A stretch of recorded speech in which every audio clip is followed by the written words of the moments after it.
There's a magic to Kilimanjaro. You sense it from thousands of kilometers away, and you find it the moment you set foot on the mountain. Every year, over 30,000 people hike the trails of Tanzania's Mount Kilimanjaro with the goal of reaching the summit at 5,895 meters, or 19,341 feet above sea level. Many make it, and some do not. This is a photo essay of our quest in September 2023 to summit Africa's highest mountain. Our route would take us from the park entrance at Lemosho Gate and around the north slope of the mountain in a sort of upward spiral through Mti Mkubwa, Shira 1, Moyer Hut, Pofu, and Third Cave camps, eventually reaching the base camp, School Hut, at 4,700 meters. It was from this camp that we would make our final push to Uhuru, the summit.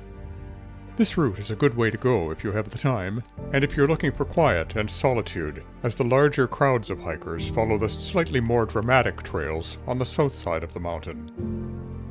The trek is challenging but not impossible, and it requires no special mountaineering expertise or equipment. My wife and I are in our 60s and 70s, and after spending the summer hiking and testing out our gear, the two of us hoped we were ready for whatever would come our way. We were on Kilimanjaro for 9 days.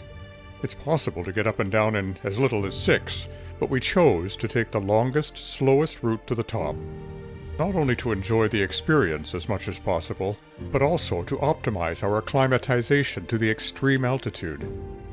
Although altitude sickness is not the only challenge on the mountain, it is the main reason trekkers fail to make it to the summit, and the success rate is statistically worse on the faster routes. Altitude sickness is no respecter of age, gender, health, or fitness level. It can lay anybody low, and the challenge of it is always present. Great challenges, as well as great rewards, are all part of the stories of climbing Mount Kilimanjaro. This is our story.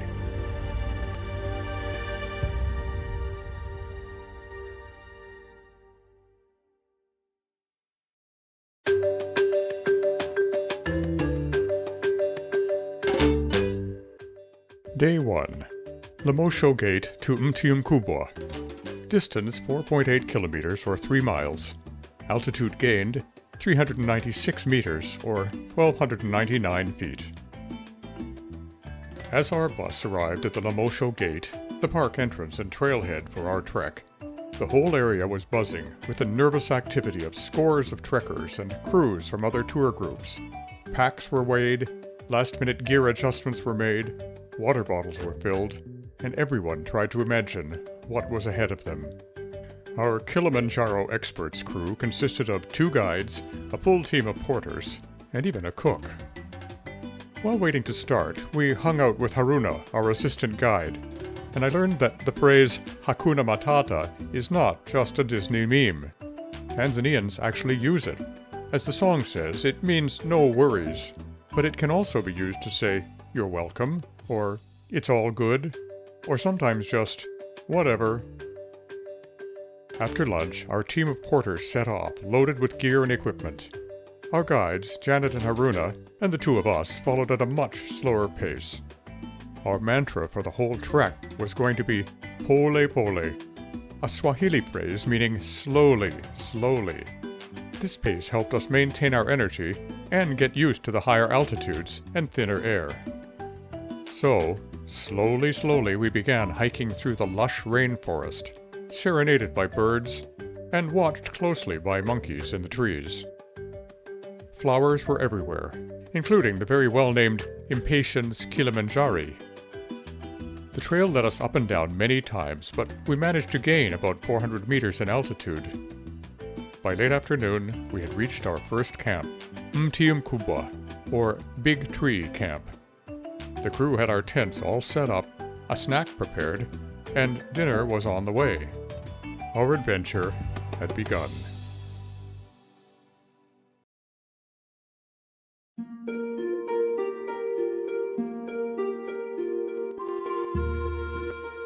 Day 2. Mti Mkubwa to Shira 1. Distance 7.9 kilometers, or 5 miles. Altitude gained 719 meters or 2,359 feet. Kilimanjaro is actually a collective name for 3 different peaks, all of them extinct volcanoes. Shira is the oldest and has eroded to the point where it's not much more than a plateau now. Mawenzi, the second peak, pokes into the sky like a jagged saw blade, and it's a fixture of the vista as you climb to the top of Kibo, which is the third and principal peak, and what most people know as Mount Kilimanjaro. The summit of Kibo is called Uhuru, which in Swahili means freedom. Uhuru was our goal. Hiking began in earnest this morning as we left Mtmkubwa and headed back into the rainforest toward the Shira Plateau. After a few hours, we had made it to the second of Kilimanjaro's climatic zones, the moorland. The climbs were longer and steeper today. The trail seemed to disappear into the mist, and the ridges seemed to stay tantalizingly far away as we hiked towards them. The vegetation around us was now scrubbier and sparser. In the afternoon, the mountain mists moved in, and a tiny bit of rain fell, giving us the chance to break out our wet weather gear. We felt like we could reach out and touch the rain clouds as they scudded by. We finally got ourselves over the edge of the last ridge and onto the plateau of Shira, where our tent was waiting for us.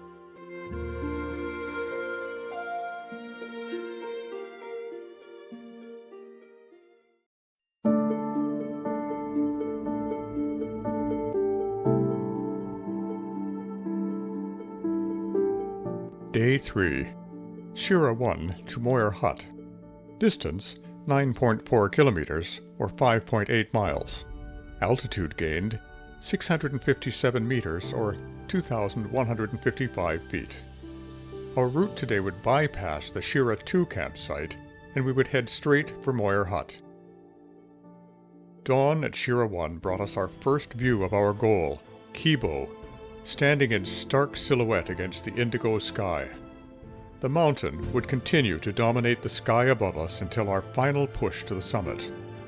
The air this morning was frigid with frost on the ground and on our tent. As we hiked and the mountain grew more present in our vision, Janet explained that Kibo was always referred to as she, in part because from our angle, the silhouette looked like a pregnant woman lying on her back. The hike today was not strenuous, but it was long. We had diverged from the trekkers who would be taking the southern routes to the summit, and we were now heading for the north side of Kibo. The terrain became dusty, and the vegetation shrank in size. There was still some inquisitive wildlife coming to visit us every now and then, looking for handouts. Along the trail, we reached a crossroads with several caches of black communications cable, which looked strangely out of place in this wild environment. The cable was there to be installed in order to complete the access to Wi-Fi all the way up the mountain. The day ended with a push up and over a ridge that must have once been the rim of the Shira volcano, and soon we could see our next stop, Moir Hut Camp, in the distance. After a rest in our tent, we take a late afternoon hike several hundred meters straight up the steep slope that rose behind the camp, and back down again, to help our altitude acclimatization. Hike high, sleep low is another maxim of handling the altitude, and our strategies seem to be working. So far, neither of us was feeling the effects of the altitude.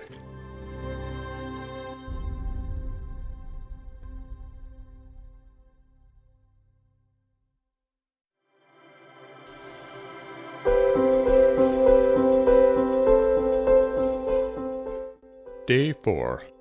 Moir Hut's Chipofu Camp. Distance 9.2 kilometers, or 5.7 miles. Altitude lost, 122 meters, or 400 feet. By now, we had settled into a routine. We would awaken in the dark and peel ourselves reluctantly out of our sleeping bags and into the cold air. It was always a bit of a scramble in the dim morning light to get our big packs to the porters so they could get going, and to stuff everything we needed for the day's hike into our own day packs. The porters would then dismantle the camp, pack it up, and take off for the next site, quickly leaving us behind.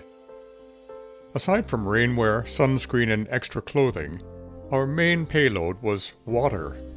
Lots of water. You have to be drinking 3 to 4 liters of water per day to help keep the effects of altitude away. So far, the skies had been mostly clear and the sun had been strong every day. Often I would walk with our solar panel hanging from my day pack to charge our batteries. On Kilimanjaro, you bring along your own electricity.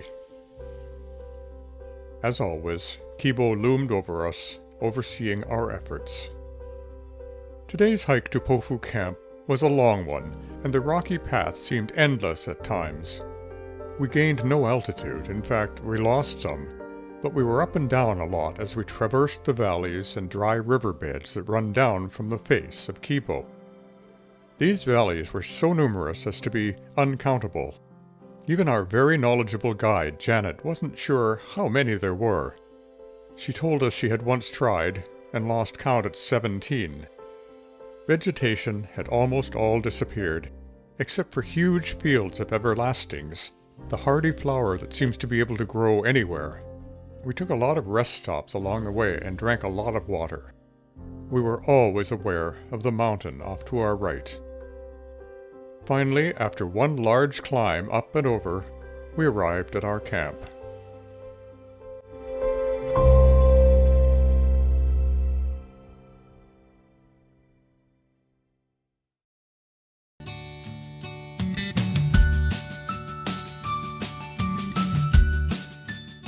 Day 5. Pofu Camp to 3rd Cave. Distance 6.8 kilometers or 4.2 miles. Altitude lost 97 meters or 318 feet. The morning greeted us once again with a beautiful sunrise and brilliant blue sky. Hiking today was a lot like the day before, with no gain in altitude, but lots of up and down along the trail as we continued traversing the north side of the mountain toward 3rd Cave campsite. We spent a lot of time climbing over and around rocks that are perhaps still lying where they landed when they were blown out of the exploding volcano, Kibo, 500,000 years ago. As we climbed over the rocks, Kibo's imposing face was a constant presence, and a reminder of where we were ultimately headed. On our left, somewhere below the clouds, were the grasslands of Kenya. We were still enjoying spectacular weather and visibility. Along with the riverbeds, the wind and dust were really our only environmental challenges. By now we were too filthy to notice we hadn't showered in nearly a week. Remaining at this altitude for a day or two really helped with the acclimatization.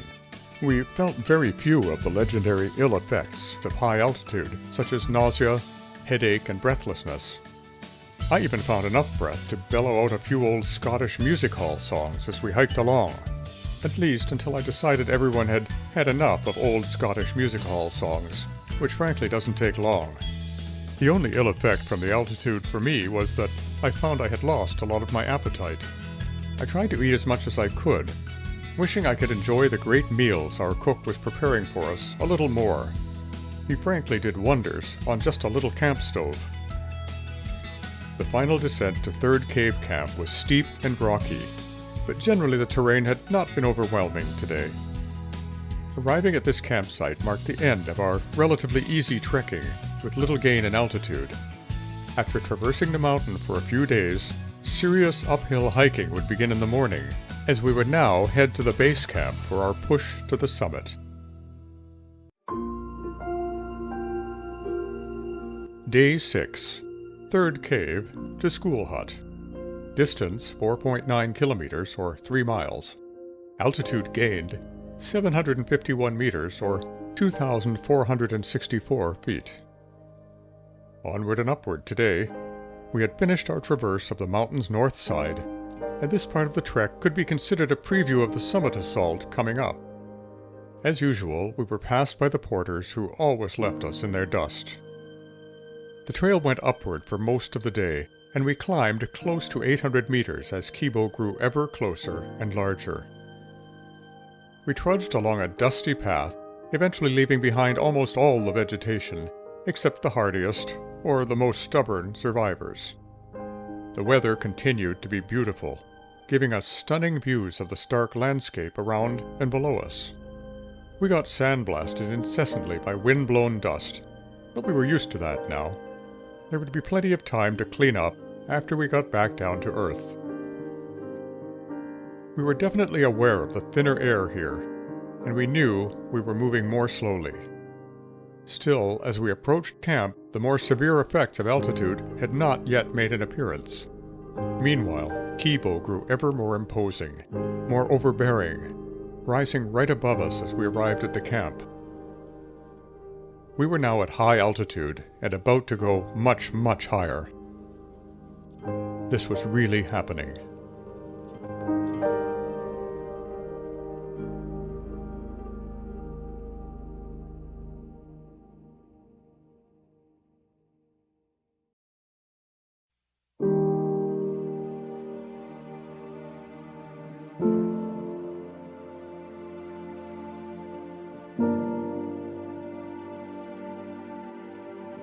Day 7.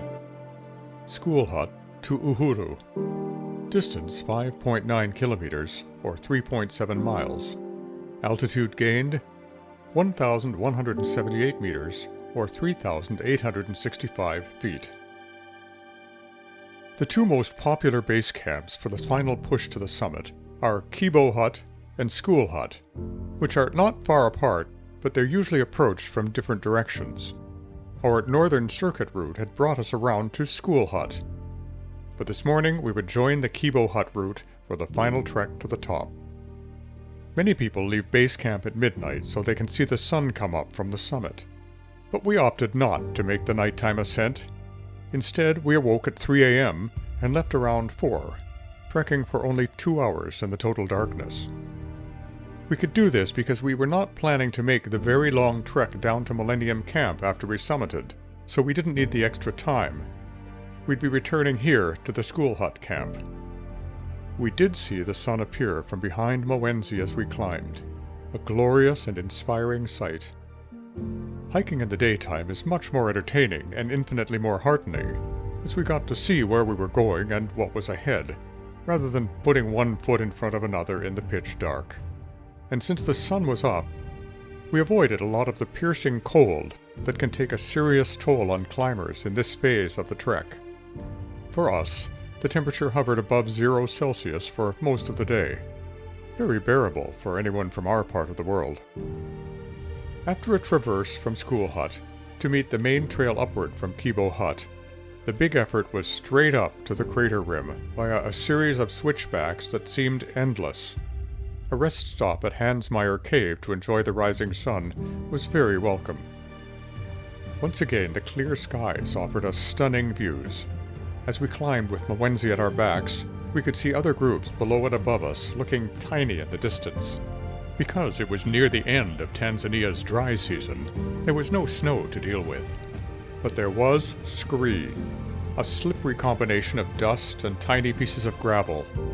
The steep slope is ankle-deep in it, so one pace upward usually means about 2/3 of a slide back down. It was frustrating and tiring. But nothing is forever, even if it seems like it, and eventually we got to the rim of the crater at Gilman's Point. We took time to have a snack and look back on what we had just ascended. Getting to Gilman's Point is a major accomplishment in itself. From here on, the slope is slightly gentler, although you mustn't underestimate this section, as the thin air will sap your strength and chip away at your willpower. But if you just plod along for another 90 or 120 minutes, you will get first to Stella Point, where you can actually pick out the summit signpost in the distance. You will hike past several of Kibo's many, many glaciers, and then at last, you will reach Uhuru. And reach it we did, shortly after noon. There are few feelings in life as satisfying as touching that last signpost after 7.5 days of looking up toward the top of the mountain, and all at once realizing you have nowhere to look but down. One good thing about arriving at lunchtime instead of at dawn was that there were no crowds around the summit, so we didn't have to wait in line for our photo ops. When you watch videos of the final ascent to the summit, the commentary is often sparse. I can understand why now. Not only is it an exhausting slog up to the very top, but the lack of oxygen robs you of your ability to express yourself very well, or even think clearly. I find my memories of the 20 minutes or so we spent at the summit are quite sketchy. The longer we were there, the more out of it I felt. Eventually the guides decided it was time to go, so back down we went. Because we weren't trying to get all the way down to Millennium Camp via Barafu, as many climbers do, but were returning to School Hut Camp, the day was blessedly shorter for us. We were still on the trail for well over 12 hours, but nothing like the 17+ hours that the other route can take. It was good to get back to camp. We had done it. Tomorrow, the long day-and-a-half trek all the way down would begin. But for now, we could sit in our tent, and before descending into sleep, we could take a few moments to reflect on what we'd accomplished. For a few magical minutes, we had stood higher than anyone else on the entire continent. We had tested the limits of our endurance and our resolve. We had walked in the company of primordial glaciers and breathed in the rarefied air on the roof of Africa.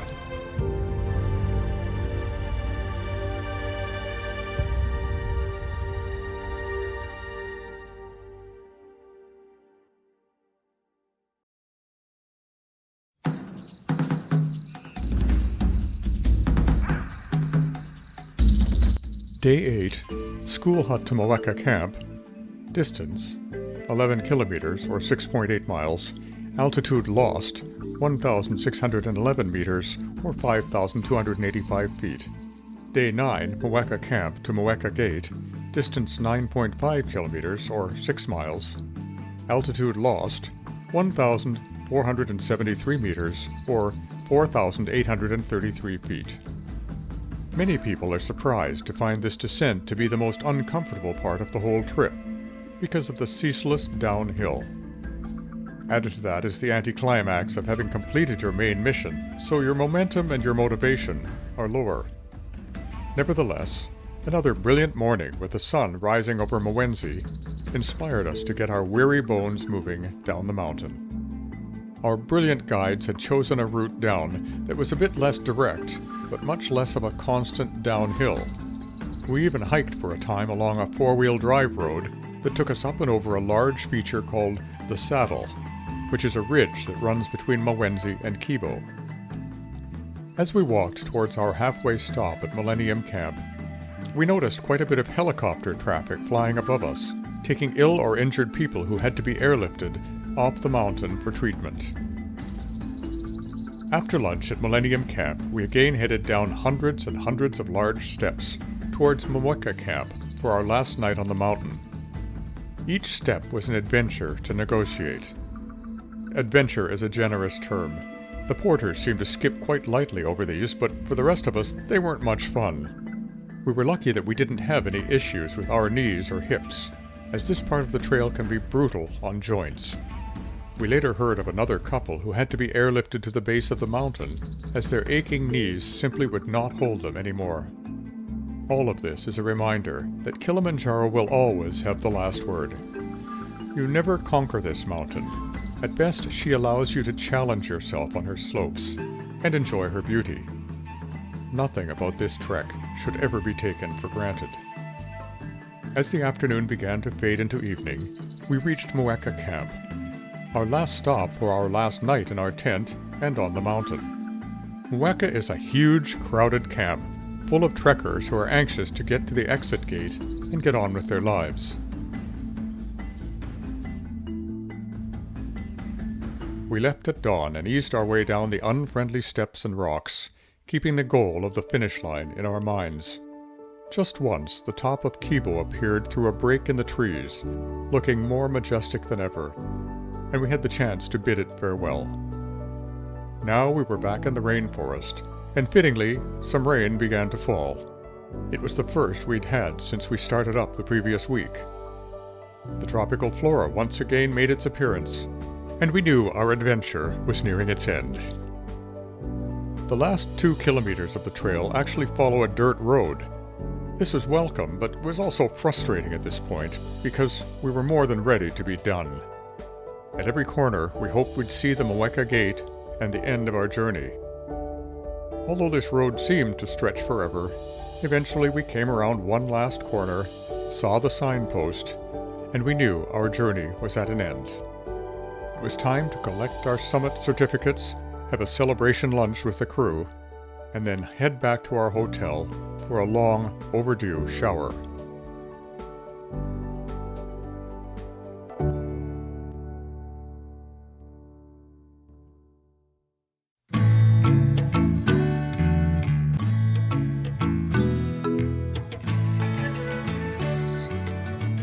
No one, except maybe the odd endurance athlete going after a Guinness World Record, climbs Kilimanjaro on their own.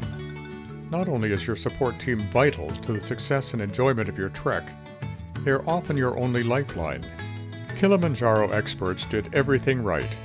Our porters and our cook were always one step ahead of us, and we lacked for nothing. Our two guides, Janet and Haruna, called on their strength, their experience, and their wisdom to get us up and down the mountain, always adjusting things when needed based on our abilities and our speed. They set the right pace and kept us safe and comfortable while motivating us onward and upward. I can't say enough good things about them. Asanteni sana, marafiki zangu. As I said a while back, no one conquers Kilimanjaro. We're all guests of the mountain and visitors to her magical neighborhood. We felt fortunate to have been able to take on such an amazing challenge and to have experienced up close one of the world's truly spectacular natural wonders. It was an incredible, overwhelming, starkly beautiful challenge, and our lives became so much richer.